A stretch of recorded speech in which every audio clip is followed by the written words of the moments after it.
السلام عليكم ورحمة الله وبركاته. ازيكم حبايبي، عاملين ايه؟ النهارده هنعمل وصفة جديدة مع بعض، بس الاول اشتركوا في القناة وفعلوا الجرس.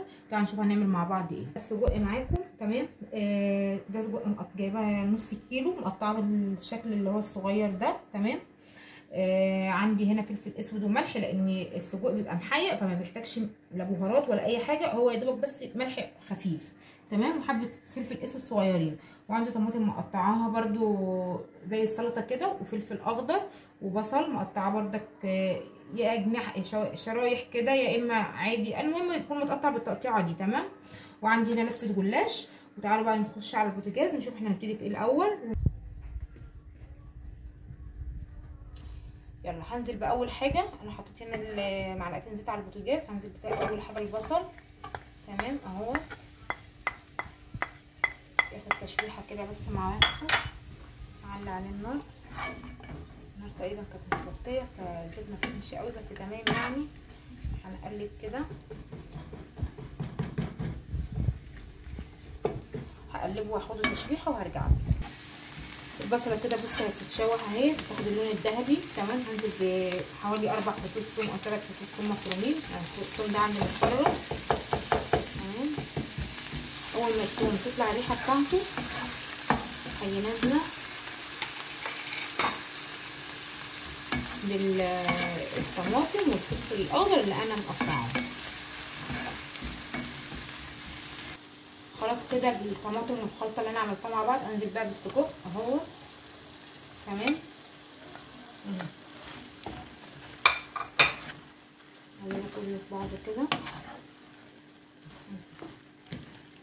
بسم الله ما شاء الله. بصوا النص بتبقى عامل كده كتير ازاي، يعني هيعمل لي الحشو اللي انا عايزاه للصينيه وهيتبقى كمان كده. بس شويه كده مع بعض ونرجع نشوف مع بعض. خلاص كده السجق بعد ما استوى تمام، طفيت عليه. هنيجي بقى هنا على جنب. تعالوا هنا بقى معايا في الكاميرا كده. جايبه هنا صينيه زي دي كده تمام. همسك الصينيه هنا كده. انا حاطه زبده على زيت تمام، او سمنه على زيت، المتاح عندك اعمليه. سمنه بس ماشي، انا حطيت زبده على زيت. هدهن في الصينيه كده، وهي جايه هنا في الجلاش. هاخد ورقه من الجلاش كده، ثواني بس نفتحها معاكم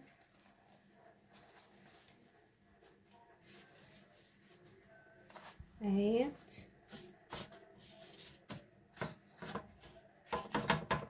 تمام. ندهنها برضك دهنه كده، دهنه خفيفه لان السجق فيه الدهون بتاعته. جوه ده كمان واحده برضك كده كده تمام. انا برضك ايه دهناها كده.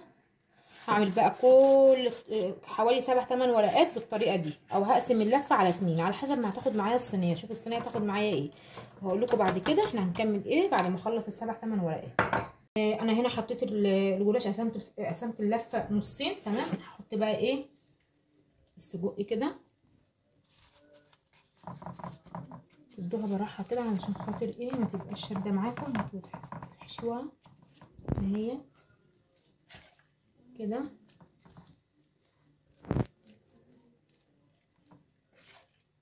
بسم الله ما شاء الله تبارك الله. انا عايزه اقول لكم نص كيلو والله رامي معايا كميه كتيره. يعني انا هعمل الصينيه دي والمفروض اعمل الصينيه كمان، بس هم عايزين يكملوها بعيش اهي. شوفوا انا بعمل الصينيه ازاي، يعني انا ماليه المكان الصينيه ازاي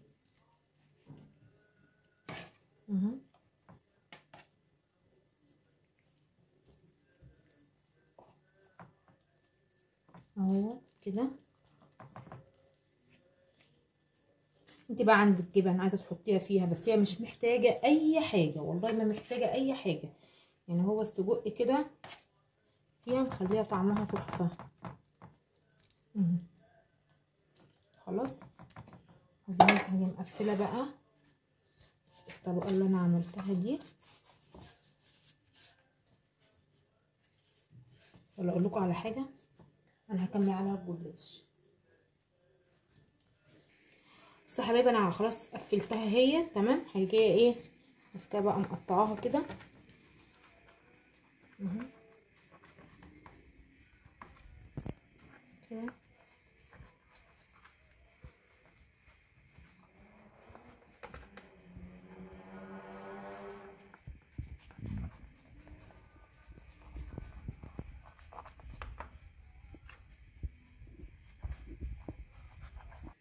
خلاص يا حبايبي كده انا قطعتها. نزلت هنا ببضايه، رشه فلفل اسود، رشه ملح، كوبايه حليب تمام. وهاجي نازله عليها بقى كده اهي.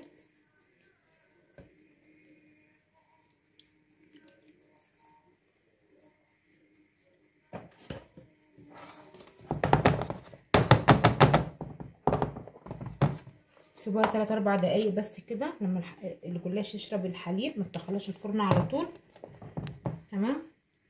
وبعد كده اللي عايز اختياري، السمسم ده اختياري، اللي عايز يحطه يحطه، مش عايز يحطه براحته.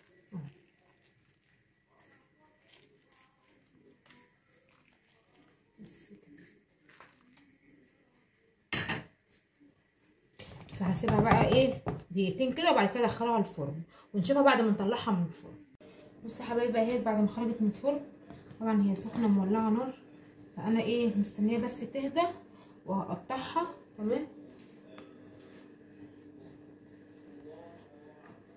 بص تعالى كده نقطعها مع بعض.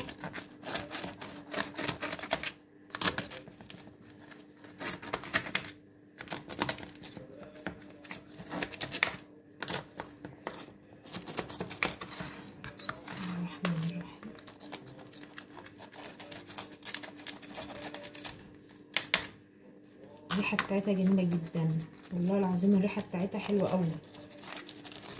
ان شاء الله يكون الطعم حلو باذن الرحمن. بسم الله الرحمن الرحيم. بصوا ولا في حاجه لازقه في الصينيه ولا اي حاجه خالص. نحطها في طبق اهي. بصوا الشكل عامل ازاي، والجلاش تحفه جواها تمام. هنغرفها بقى هغرفها في طبق بقى واوريها لكم، عشان بصي هي سخنه مولعه نار والله، يعني سخنه قوي يعني، لا هعرف ادوق منها ولا عارف، بس هي ان شاء الله الطعم بتاعها جميل. مستنياكم بقى تشتركوا في القناه، فعلوا الجرس، تستنوا كل الوصفات الجديده. اتمنى اكون خفيفه عليكم والضيفه خفيفه عليكم وبتعجبكم وصفاتي.